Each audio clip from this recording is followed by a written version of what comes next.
Revista Justiça. Entrevista. Farmácias podem exigir CPF para dar desconto a clientes? Farmácias que condicionam descontos à obrigatoriedade do CPF do consumidor podem estar cometendo prática abusiva e infringindo a Lei Geral de Proteção de Dados, a LGPD, e o Código de Defesa do Consumidor. Para explicar o que é permitido nesses casos e orientar sobre como os clientes devem agir, vamos conversar ao vivo com o advogado especialista em Direito do Consumidor, Dr. Vinícius Zuardi. Bom dia, doutor. Bom dia, Cadu. Bom dia a todos os ouvintes da Rádio Justiça. Bom falar com vocês. Muito bom também, particularmente para falar a respeito dessa situação que tem sido comum em algumas farmácias. Chega-se para se comprar um remédio e existe a possibilidade de desconto, mas que acaba sendo condicionada à apresentação do CPF do consumidor. Essa é uma prática abusiva? Me parece que sim. E justamente ela é abusiva quando exatamente o fornecedor, no caso a rede de farmácia, né, ou as farmácias, ou eventualmente até outro fornecedor, ela condiciona a prática do desconto mediante a exigência do CPF. Esse é o grande problema dessa questão. É você condicionar uma coisa ou outra. Claro que quando o consentimento é dado, há consentimento por parte do consumidor, e muitas pesquisas dizem que de fato isso existe, aí não há o problema. Então a questão está ligada intimamente à exigência de dar o CPF. E é muito comum isso, né? A gente sabe que em algumas circunstâncias, alguns estabelecimentos ainda dizem o seguinte: olha, só vou conceder o desconto caso o senhor me passe seu CPF. Agora, se ele mantiver o desconto sem uso do CPF, ou se o CPF for dado com livre consentimento do consumidor, aí não há problema. Quer dizer, depende muito também da abordagem e da própria forma como o próprio consumidor, diante dessa situação, ele pode reagir. Isso é uma questão até mesmo de treinamento por parte dos funcionários em relação à abordagem que ela é feita na hora do atendimento? Sem dúvida, eu acho que é uma questão que os fornecedores muitas vezes não têm treinamento e às vezes existe uma outra questão, existe um pano de fundo, né? Existe, às vezes, por exemplo, no caso das farmácias, ano passado foi divulgado matérias em torno de uma rede de farmácias com fiscalização do Procon de Minas Gerais e também que depois acabou redundando em fiscalização da NPD, justamente por uma rede de farmácia. Está sendo fiscalizada e há um indício, não há uma certeza, quer dizer, há uma apuração, no sentido de que os dados que haviam sido coletados, e em princípio eles haviam sido coletados sem consentimento dos consumidores, e segundo que por trás disso existia uma estruturação de uma prática abusiva no sentido de organização daqueles dados e de uma estruturação de um plano de marketing. Então, quer dizer, se nós estamos diante de uma situação que nem essa, não há nem que se falar na questão de treinamento de funcionários, porque obviamente tudo isso já treinamento de funcionários se torna quase que uma consequência dessa prática. Agora, se realmente existe desconhecimento por parte do fornecedor, ou muitas vezes ainda ele não está adequado às leis da LGPD e não tem profundo conhecimento das regras do CDC, de fato ele precisa ajuda, auxílio na compreensão de todas essas legislações e de uma adoção de adoção de práticas na sua farmácia ou no seu negócio de situações que não desrespeitem a legislação brasileira. No caso, essa prática de se tentar conseguir o número do CPF do consumidor, isso seria no sentido... Qual a utilização disso? Seria naquela situação da utilização dos dados e o repasse para mailings, para outras empresas que fazem a divulgação não pedida, endereçado com a utilização do CPF do consumidor? Isso, na verdade, vamos falar assim do lado ruim da coisa, né? Quando a coisa é feita com uma finalidade não boa, espúria, podemos assim dizer. O objetivo justamente é isso, é analisar o comportamento do consumidor. Segundo o Ministério Público e o Procon, um fornecedor em especial, fazia isso há mais de 15 anos, ou seja, ilegal por si só essa questão, avaliava o comportamento dos consumidores ao longo desses 15 anos e criou uma empresa específica para isso e monetizou, né? Está monetizando essa questão. Então, esse é o ponto, né? É a avaliação do comportamento do cliente, ou seja, da pessoa.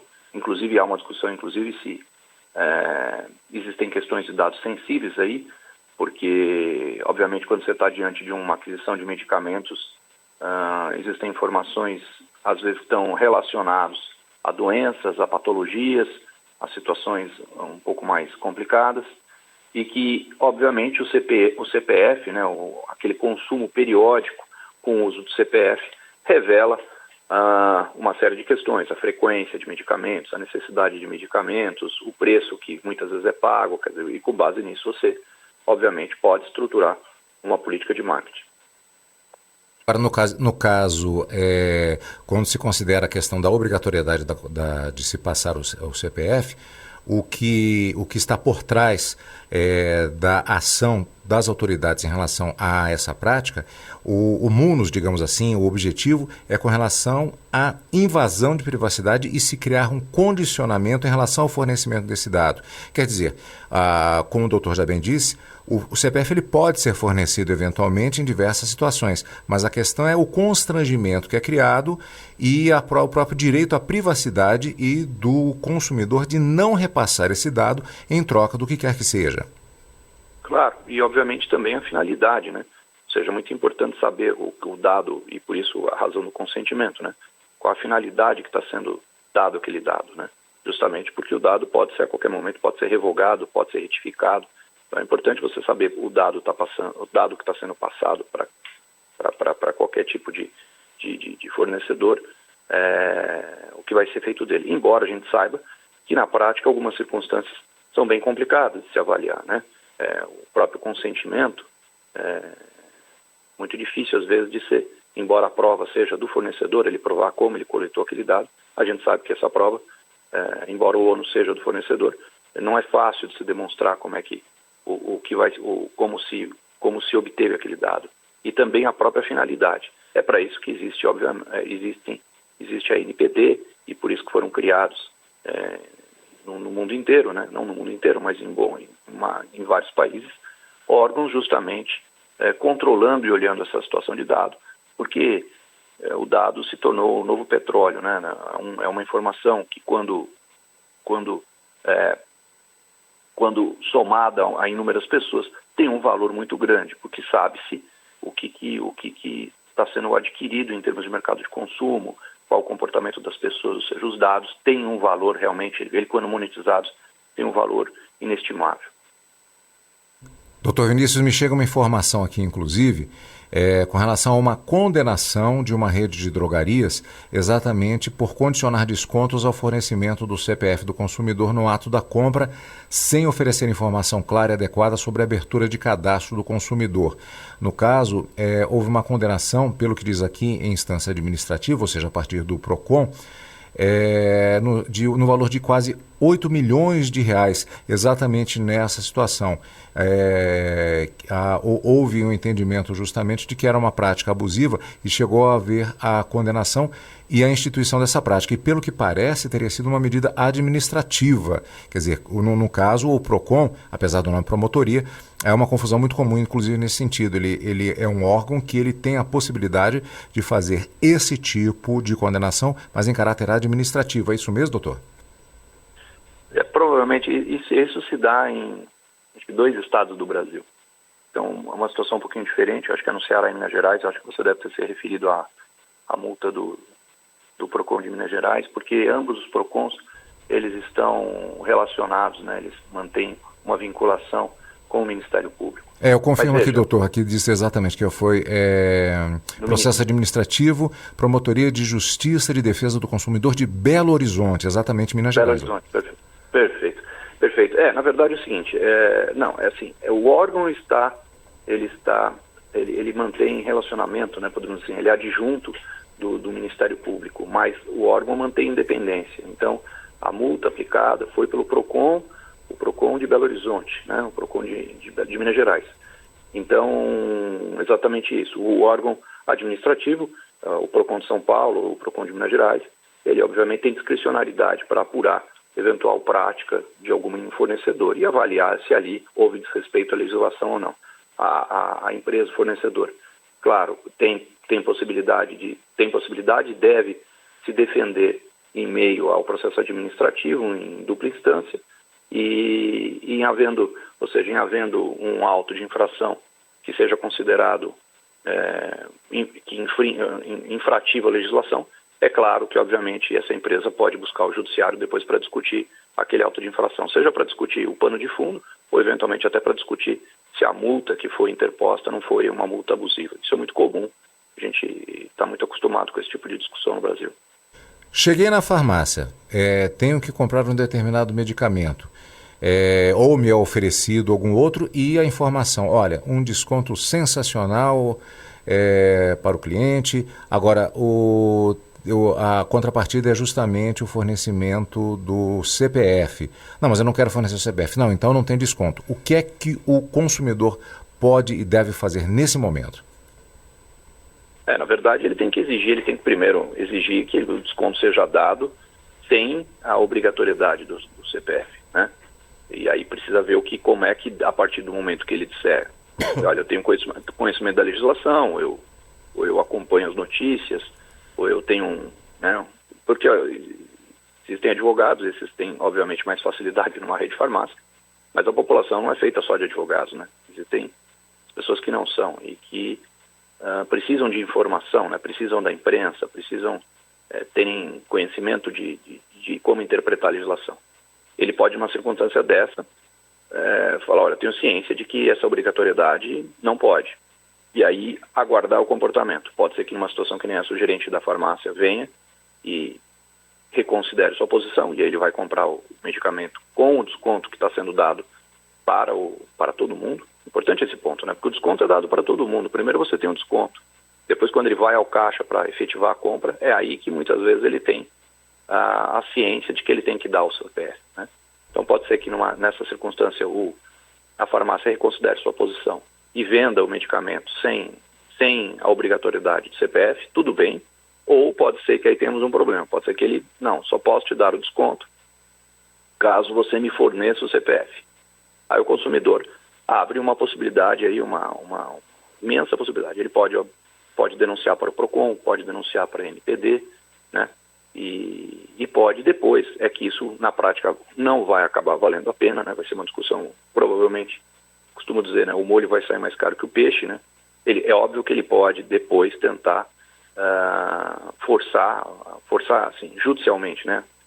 Uma ação, se valer de uma ação judicial para garantir aquele medicamento com desconto que não foi lhe dado a oportunidade naquele momento. Mas aqui na prática isso geralmente se torna muito difícil. Mas há essa possibilidade, né? Claro que ele pode fazer valer e tentar adquirir aquele medicamento pelo preço ofertado. O fato é que essas circunstâncias às vezes são tão difíceis de serem resolvidas de dia a dia, né? Que o consumidor, muitas vezes, numa situação que nem essa, fica realmente numa situação de penúria, né? Porque ele não tem força, às vezes, para resolver, ele não consegue fazer valer a aquisição daquele medicamento. E quando ele está diante de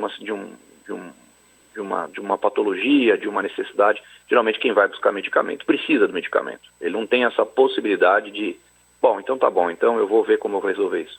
Então, muitas vezes a pessoa acaba forçada a se curvar diante daquela situação.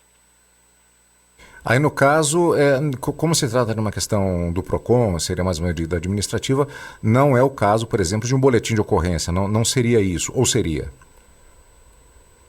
Olha, precisaria a gente talvez ouvir um criminalista para te dar essa posição, porque certamente um criminalista tem muito mais condições de opinar. Eu não sou criminalista, né? Eu não sou advogado que atua na área de direito do consumidor em direito digital. Me parece que não, mas acho que seria depois importante a rádio ouvir um criminalista para ver se essa prática em si poderia infringir, tipificar com algum crime. Lembrando que o próprio CDC tem lá um rol, né? Tem um rol de possibilidades de práticas que podem ser entendidas como crime também, que são os crimes contra a relação de consumo. Interessante a questão, já está anotada a pauta, doutor, e realmente ela é muito específica, porque, como bem disse o doutor, no caso do direito penal, especificamente, existe a necessidade até mesmo da tipificação, se isso caracteriza uma situação como essa. Fica anotada a pauta, gostamos da sugestão, doutor, para que possamos fazer uma abordagem realmente nesse sentido. De qualquer maneira, fica a recomendação no sentido de, havendo essa situação, entrar-se em contato com o PROCON da sua localidade para que possa haver um encaminhamento que o PROCON com certeza vai fazer a investigação e, como vimos no caso dessa farmácia, dessa rede de farmácias de Belo Horizonte, a multa foi alta e aí é uma outra tramitação, é uma outra questão. De qualquer maneira, fica essa recomendação e o entendimento do direito do consumidor em relação a essa situação. Doutor Vinícius, muito obrigado pela sua participação conosco aqui na Rádio Justiça e pelos esclarecimentos para os nossos ouvintes e consumidores. Cadu, é sempre bom falar com você, sempre bom falar com a Rádio Justiça. Eu que agradeço a oportunidade, estou sempre à disposição de vocês e da rádio. Muito obrigado, Até uma doutor. próxima vez. E um bom feriado.